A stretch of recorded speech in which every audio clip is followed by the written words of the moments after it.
त्या भगवंताचं रूप पाहायचं आहे आणि त्या रूप पाहून त्याच्या चरणावर निष्ठा ठेवून त्याचं आम्हाला नामस्मरण करायचं आहे।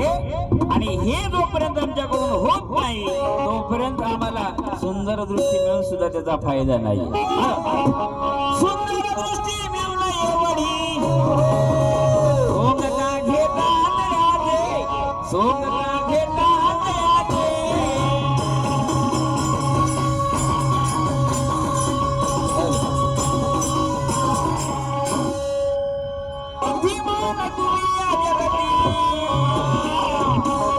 लक्षण सोडा, लक्षण सोडा,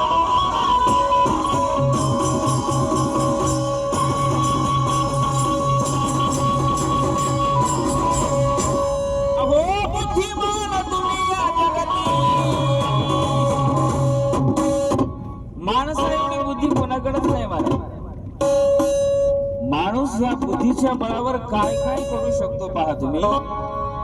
नाही एकापेक्षा एक मोठे विज्ञानाने जेवढी प्रगती केली नाही जगतामध्ये केवळ ज्ञानाच्या बळावर केली माणसाकडे नावाची वस्तू जास्तीची दिली भगवंताला आणि त्याचा भगवंताकडे जाण्यासाठी सोपं सुगम साधन सांगितलं आणि ते म्हणजे फक्त भगवंताचं नाम असणं। सगुणाची उपासना करत असताना उपासना ही सगुणाचीच होती आणि सगुणाची उपासना केली मग कोण्या सगुणाची करायला तर आपण याला महत्व नाहीये पण ही सगुणाची उपासना केलेली मात्र त्या एकाला प्राप्त होते हे मात्र 100% खरं आहे।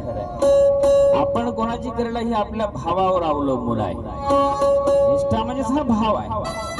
हा भाव ज्याच्याकडे निष्ठावंत असेल मग त्याला कुठली उपासना करतोय याला महत्व नाही पण उपासनेमध्ये निष्ठा आहे की नाही हे फार महत्वाचं आहे। आणि म्हणून ही सगुणाची उपासना ज्याला एकाला प्राप्त होणार आहे तो प्राप्त करण्यासाठी त्याच्याकडे जी उपासना म्हणजे जाण्यासाठी महत्वाचा आहे तो भाग म्हणजे निष्ठेचा। आणि म्हणून निष्ठावंत भाव भक्ताचा स्वधर्म आहे आणि ते धर्म जर भक्ताकडून होत नसेल तर मग ते आंधळ्यासारखी गोष्ट होणार आहे। सुंदर गोष्टी मिळून एवढी